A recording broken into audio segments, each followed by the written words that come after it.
morning, everybody. In Williams, and I'm really glad I plugged into this park last night. Check this out. Just a little bit of snow. It's not much. A couple inches, I think. But it got down to 27 last night. It would have been a cold one. Got my coffee done in my new little Mr. Coffee 5 cup. It's only 650 watts. Working good. Had my heater going. And I'm at the Canyon Gateway RV Park in Williams, right next to the Love's gas station, travel center. I'm gonna have some coffee. Just kind of putt around here for, I don't know, maybe an hour or two. Get a little bit of work done on the computer. I'm still studying for my course. And I'll hit the road. I'm just heading east on 40 today. I was going to go up into the Grand Canyon on this leg of the trip, but I'm not going to do it. It's just too cold up there. Probably be alright for crowds, but I don't want to fight the snow. So I'm going to head east, go into Winslow, check some stuff out, and into Petrified Forest Painted Desert area. I think I might end up right at the border of Arizona and New Mexico tonight. So we'll see. I'm gonna get my coffee because I'm talking gibberish. I just took a little walk around this RV park. It's pretty nice. It's real quiet. I imagine it gets real busy in the later spring and summer for the Grand Canyon, but they've got a whole bunch of rental trailers already set up. So if you're passing through, rather than getting a motel or a hotel in town, you can rent one of these trailers. So that's pretty cool. There's 102 RV spots, and there's some back ends and some pull-throughs. Can accommodate the pull-throughs. The longest ones can accommodate 90 feet. So, big rigs with a towed, no problem at all. I paid about $40 with my Good Sam. They also do AAA discounts, so that's pretty cool. Normally I would just be boondocking in this area. There's tons of great boondocking spots around Williams, going up toward the Grand Canyon, but it got real cold last night and I just didn't feel like, I was tired. I'd been driving 480 miles and just didn't feel like setting up, going and searching for a spot, even though I had 3 of them marked out with GPS coordinates. I knew that there was snow in the forecast.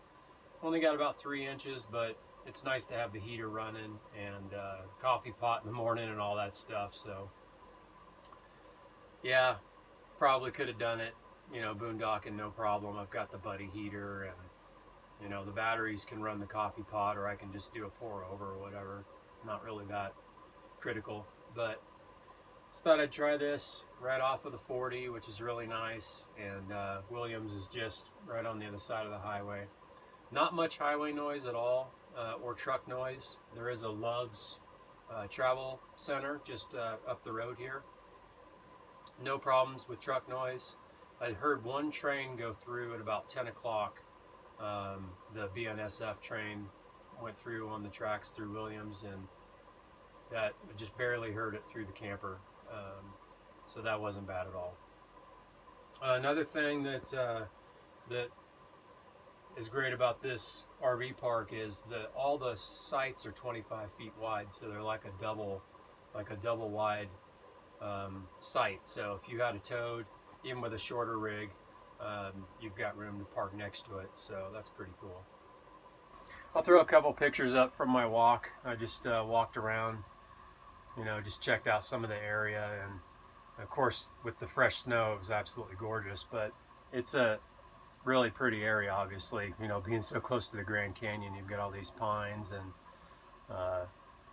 red cinder, and you know, it's just a pretty area. So I'll put those up here and leave a couple other little pieces of information about the RV park here in the video. I took a picture of the brochure, a couple pictures of the brochure, so you can see the layout and some of the other information that they have in there. So all of the hookups looked fine. I plugged in my surge protector, so polarity was good, got a green light, no problems there.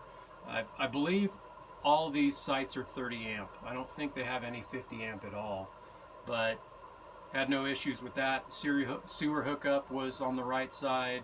When on these pull-in forward sites for a truck camper, it was just perfect because I pulled in forward, my doors at the road side, the street side, and you know, hookups are on the correct side there, so no problem there. Water pressure was good. I did put on my pressure regulator, my little barrel 50 psi pressure regulator. No problems at all with water pressure. It seemed steady, and you know, no problems at all.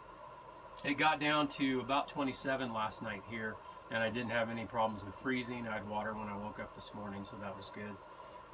Quiet park.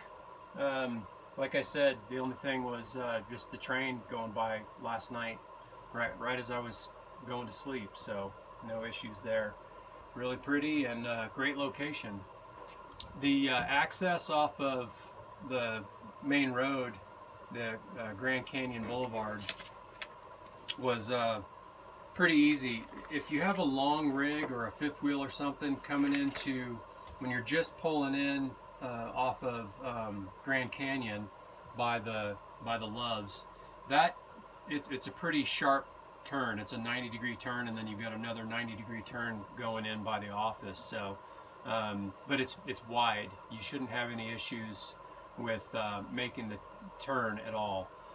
And the curbs were pretty low, so there wasn't any major bumps or, you know, off camber or anything like that. So office staff were very polite, and it was quick check-in, no problems at all there.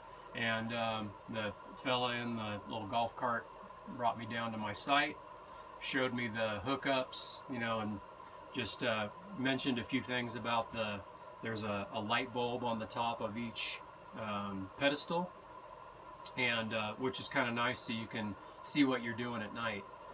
When, you know, a lot of people come in after dark, you can, you know, see what you're doing without you know, having to bring a big old flashlight with you. They do have cable television with 4 or 5 network stations. I didn't hook up to it, but it's there if you need it. It's a coax hookup. And also the water spigot is the state park or national park style. That's the big, you know, lever style water spigot. So no problem there. Everything was good, like I said, with the pressure. I just put on my regulator and my water filter, and everything was good.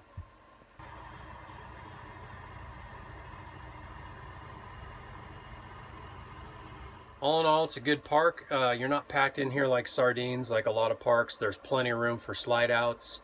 Like I said, they're 25 feet wide, and you know, room for a toad to, you know, park next to your main rig. So that's really nice. So all in all, yeah, I think it's a great park. I would definitely stay here again. The Canyon Gateway RV Park on I40 and Williams. One other thing that I'll note here is if you're needing fuel, go to the Loves. It's much better, especially for diesel, much better price and easier access than some of the other stations in town. There's a Shell station right when you get off the I40 coming into town, which the prices weren't too bad there, but it was a pretty small station and all of the stalls were full when I went by. I actually went into downtown Williams and did the loop, which the town is absolutely gorgeous, but the fuel prices are way higher and the access is difficult. So I went to the 76 station right there downtown. Prices were about 40 cents a gallon higher than what they are here at the Loves, and the access was pretty tough. They do have propane there. They have propane at the Loves, obviously, and they had propane at the Shell station right off of the 40 as well. So that's pretty cool. But if you're needing fuel on your way in or out, go to the Loves, the travel station, right across the street from the RV park here. It's way easier access. They do have Wi-Fi here. It was decent. It wasn't screaming fast, but I was able to, when I was testing it, I was able to stream YouTube video, and it was decent. It did bog down and have to buffer a couple of times, but I just paused it and you know, hit the back button 10 seconds, and it would kind of catch up with itself again. So I had to do that a couple times. It was all right though. Plenty good for doing email and you know, any work or anything like that that you have to do. But for streaming, it was streaming video. It was a little bit laggy. The AT&T service, however, is screaming fast. We have a unlimited data plan, so I just went with the AT&T. And it was, I'll post a couple of tests that I did, but it was really good. So I ended up just using the AT&T for most everything I did. I still am studying for my RV certification test, so I had to have a good data connection last night to hook into their system for all the training. But anyway, just thought I'd note that the Wi-Fi was pretty good, but there is excellent AT&T coverage here. Anyway, hope you enjoyed this video, and hopefully if it was helpful, give me a thumbs up, and if you haven't subscribed, hit that subscribe button for me. I really appreciate it. But I'll catch you guys on the next one. Later.